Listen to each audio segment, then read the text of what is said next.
Bonjour à tous, je suis le professeur Firouzeh Banissat, responsable du service de maladies infectieuses du CHU de Reims, et j'aimerais pouvoir voir avec vous quel est le rationnel de l'utilisation des corticoïdes dans le traitement des infections à Covid-19. Quand l'on regarde l'histoire naturelle de la maladie, chez les 20% des patients qui vont avoir une forme sévère, nous voyons que le délai moyen entre le début des symptômes et l'admission hospitalière est de 7 jours, entre les symptômes et la dyspnée de 8 jours, entre le début des symptômes et le syndrome de détresse respiratoire aiguë de 9 jours et l'admission en réanimation de 10 jours et demi. Toutes les études sont concordantes pour montrer que la synthèse de cytokines et chémokines est beaucoup plus importante chez les patients ayant une forme sévère de la maladie. Et quand l'on regarde les marqueurs simples de l'inflammation, comme la CRP, la PCT ou les LDH, là encore, une corrélation entre la sévérité de l'état clinique et ces marqueurs de l'inflammation. Et nous avons constaté dans notre cohorte que souvent, le syndrome inflammatoire va précéder la survenue de la dyspnée.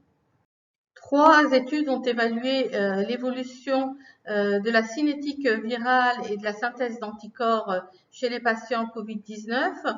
Donc, une première étude publiée par le Lancet par nos collègues de Hong Kong sur 23 patients, 10 patients sous oxygène, 13 patients avec une forme peu sévère, d'un âge médian de 62 ans et pour moitié des patients l'existence de comorbidité.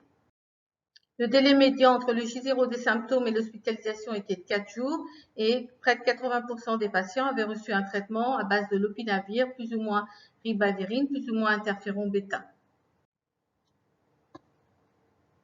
Chaque patient a eu 7,5 prélèvements en moyenne et la charge virale en médiane était de 5,2 log. La charge virale est maximale la première semaine des symptômes et décroît progressivement. Et après J20, la recherche de virus est négative chez la plupart des patients. Les auteurs n'ont pas retrouvé de différence entre la charge virale initiale ou le pic de charge virale chez les patients avec des formes peu sévères et les patients avec des formes sévères. En revanche, il existait une augmentation significative de la charge virale dans la population âgée. Il existait également une tendance à une charge virale plus élevée d'environ 1 log chez les patients avec des formes sévères de la maladie comparée aux patients non sévères. L'étude de la cinétique d'anticorps montre que pendant la première semaine, au moment où nous avons un pic de charge virale à 6,7 log, le taux d'anticorps est très faible. En revanche, à la semaine 3, parallèlement à la baisse de la charge virale, nous observons donc cette synthèse d'anticorps qui apparaît à J10 en médiane chez ces patients-là. Donc cette figure qui illustre le délai entre le J0 des symptômes et la synthèse d'anticorps IgM ou IgG et les différents types d'anticorps chez ces patients-là. Une sérologie était disponible chez 16 patients à J14 et l'on voit que près de 100% des patients ont des anticorps à J14. Cette étude montre donc que le pic de la charge virale est observé au début des symptômes, la première semaine, comme pour la grippe, alors que ce pic est observé à J10 pour le SARS et plutôt vers la seconde semaine pour le MERS coronavirus. Et comme je vous l'ai dit, que le pic de la charge virale est corrélé avec l'âge, avec un pic plus élevé pour les patients âgés. La synthèse d'anticorps apparaît en médiane à J10. Une autre étude sur la cinétique virale et des anticorps a été réalisée par nos collègues chinois sur 173 patients de 48 ans d'âge médian, pour moitié du sexe féminin. 18% des patients avaient un tableau sévère et ces auteurs ont observé une séroconversion à 1 mois dans près de 93% des cas, avec un temps médian de séroconversion de 11 jours. Pendant la première semaine suivant les symptômes, une réponse anticorps était observée chez 38% des patients et après J8, la réponse anticorps est observée dans 90% des cas à J12.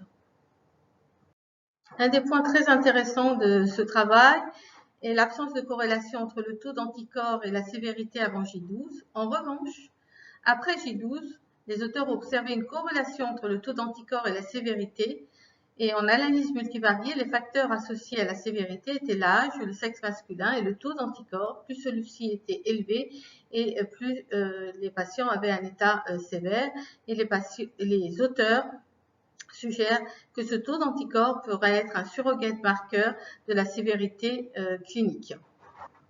Une étude histologique sur les lésions engendrées par le Covid-19 dans un modèle de hamster montre pendant la première semaine une atteinte alvéolaire diffuse avec la présence d'hémorragie et de nécrose, une atteinte également inflammatoire au niveau de la muqueuse digestive et de la nécrose épithéliale.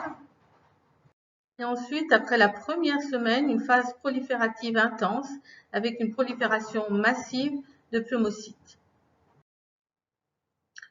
À la lumière de ces éléments, l'histoire clinique avec cette aggravation pendant la seconde semaine, qui correspond à la phase immunitaire de la maladie, nous avons intégré les corticoïdes dans notre prise en charge thérapeutique. Initialement, nous avons débuté les corticoïdes pour des patients qui étaient en état sévère d'oxygénodépendance et qui avaient été récusés par la réanimation avec des résultats spectaculaires. Puis nous avons élargi les indications aux patients oxygénodépendants pour éviter le recours à la réanimation, également avec des résultats spectaculaires. Et actuellement, donc, nous avons intégré les corticoïdes chez tout patient hospitalisé, donc après J7, avec une oxygénodépendance, et également chez les patients qui arrivent eupnéiques mais qui ont un syndrome inflammatoire en prévention de la survenue d'une détresse respiratoire. Les objectifs des corticoïdes sont de diminuer la mortalité, surtout pour les patients âgés, comorbides, récusés par la réanimation, de prévenir le recours à la réanimation, puisque on sait qu'actuellement les lits de réanimation sont très précieux, de diminuer la durée de l'oxygénothérapie, de l'hospitalisation et de prévenir la fibrose pulmonaire. Donc, nous avons un certain nombre de patients qui n'ont pas bénéficié de corticoïdes, qui ont eu des hospitalisations assez prolongées en réanimation et qui ont développé une fibrose pulmonaire. En pratique, nous prescrivons les corticoïdes à la posologie de 1 mg kg jour de prednisone. Chez les patients avec un état sévère, nous prescrivons plus facilement la méthylprednisolone qui est plus rapidement active pendant une durée de 3 semaines à 1 mois en référence à ce qui est fait pour la pneumocystose. Nous donnons également une antibiothérapie à large spectre en prévention d'une surinfection bactérienne, comme ce que l'on peut voir avec la grippe pendant au moins les 15 premiers jours, et nous associons un traitement à visée antivirale, le lopinavir ou le ritonavir-darunavir. Actuellement, nous n'avons pas accès au lopinavir au CHU de Reims, donc nous donnons l'association Rito-Daru. Nous associons systématiquement une héparine de bas poids moléculaire à dose élevée, parfois à dose curative chez les patients ayant un syndrome inflammatoire majeur, en prévention des événements thrombotiques type embolie pulmonaire. Nos collègues chinois ont eu souvent recours aux corticoïdes dans leur prise en charge. Pour avoir repris quasiment l'ensemble de leurs papiers, le délai entre le début des symptômes et l'instauration des corticoïdes est rarement précisé. Dans les 2 études où j'ai vu que ce délai était précisé, les corticoïdes avaient été introduits à J11 ou J12, donc au moment où les patients sont hospitalisés en réanimation, donc très tardivement. Et donc cette étude du JAMA qui montre que même chez ces patients hospitalisés en réanimation pour un SDRA, les corticoïdes ont un impact sur la mortalité avec moins 60% de mortalité chez les patients sous prednisolone.